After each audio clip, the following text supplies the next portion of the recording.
दोस्तों कल से यानी कि 9 सितंबर से बजाज हाउसिंग फाइनेंस लिमिटेड का आईपीओ रिटेल इन्वेस्टर्स के लिए ओपन होने जा रहा है। इसका मतलब ये है कि रिटेल इन्वेस्टर इस आईपीओ में पैसा लगा सकते हैं। इस आईपीओ में जो है अपनी रिक्वेस्ट डाल सकते हैं अलॉटमेंट के लिए कि अगर उन्हें अलॉटमेंट चाहिए तो अलॉटमेंट उन्हें मिल जाएगा।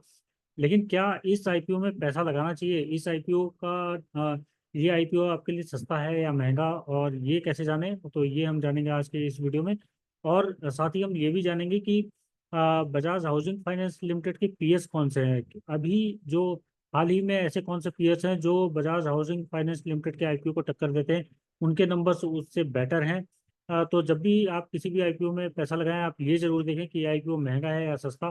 कहीं ऐसा तो नहीं कि जो इसके पीएस हैं, जो इसके कंपटीटर्स हैं, वो इससे अच्छे वैल्यूएशन पे अवेलेबल है बजाज की बजाय की एक ये जो नया आईपीओ आ रहा है इसके। तो हम जानते हैं पहले बजाज हाउसिंग फाइनेंस लिमिटेड की डिटेल्स।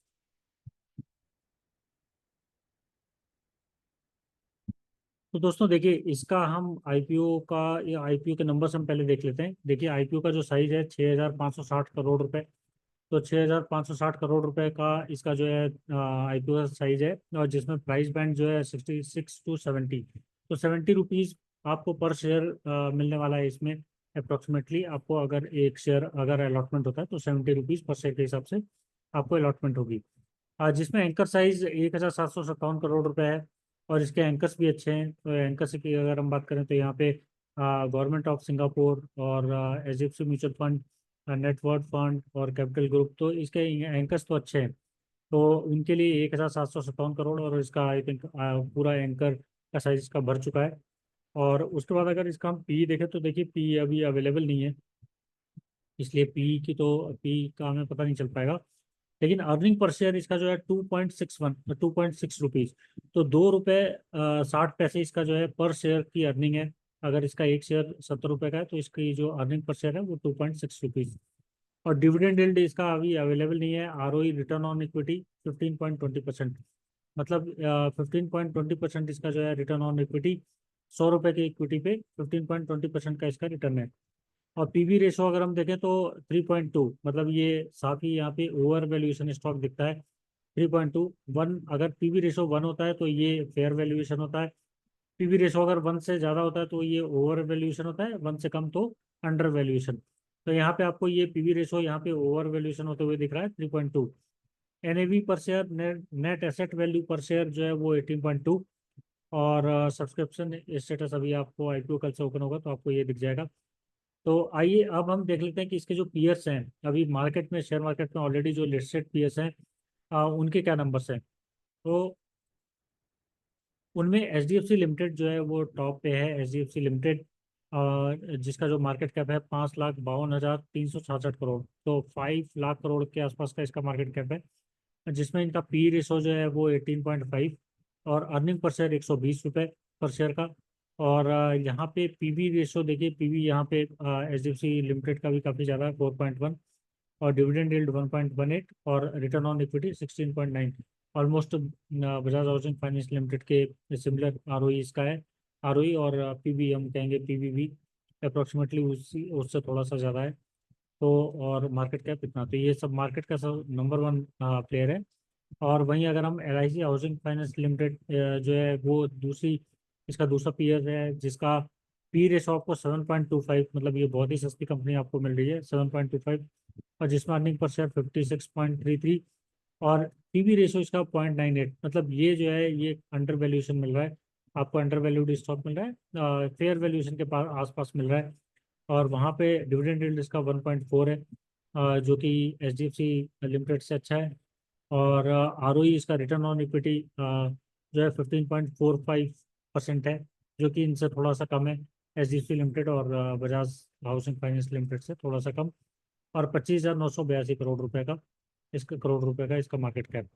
फिर पीएनबी हाउसिंग फाइनेंस देखिए, PNB housing finance another peer जो जिसका 4.85 पी रेशो है। ये काफ़ी सस्ती आपको कंपनी मिल रही है इनमें से जितने भी इसके पीएस हैं। और 68.4 इसका अर्निंग पर शेयर, 0.65 इसका पीवी रेशो, मतलब ये तो बेहद आपको अंडर वैल्यूड स्टॉक मिल रहा है। तो पीएनबी हाउसिंग फाइनेंस एक अच्छी चॉइस हो सकती है, जिसमें डिविडेंड यील्ड यहाँ पे नहीं है, लेकिन रिटर्न ऑन इक्विटी इसका 10.2 और मार्केट कैप 7,926 करोड़ का। फिर कैन फिन होम्स आता है और जिसका 13.8 पी रेशो और फिर अर्निंग पर शेयर 39 और फिर पीवी रेशो 2.87 और डिविडेंड यील्ड 1.18 और यहाँ पे 6,779 रुपये का इसका मार्केट कैप और रिटर्न ऑन इक्विटी इसका 17।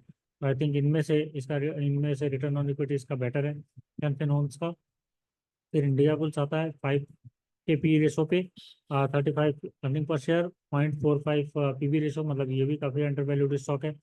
और फिर वहीं डिविडेंड यील्ड 8.35 और डिविडेंड यील्ड इसका काफ़ी अच्छा है इंडिया बुल्स हाउसिंग फाइनेंस का। फिर 9.5 जो है रिटर्न ऑन इक्विटी और 4,563 करोड़ रुपए का मार्केट कैप। तो मार्केट कैप देखिए ऑलमोस्ट सभी सेम है। इंडिया बुल्स हाउसिंग जो है उससे बजाज हाउसिंग फाइनेंस लिमिटेड से थोड़ा सा कम है मार्केट कैप में, अदरवाइज सभी उससे ऊपर के मार्केट कैप के शेयर्स हैं।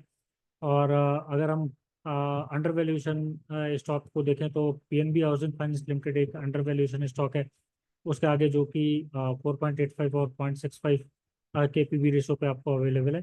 और वहीं housing LIC housing finance limited भी एक अच्छा चॉइस हो सकता है, लेकिन इसका पीवी रेशो जो है फेयर वैल्यूएशन पे है। ये स्टॉक ना तो महंगा है ना तो सस्ता है, और वहीं पे इस पे डिविडेंड यील्ड भी है। और HDFC लिमिटेड यहाँ पे लीडर है, तो आपके पास ये भी चॉइसेस हैं कि आप IPO में ना लगा के इनमें लगाएं।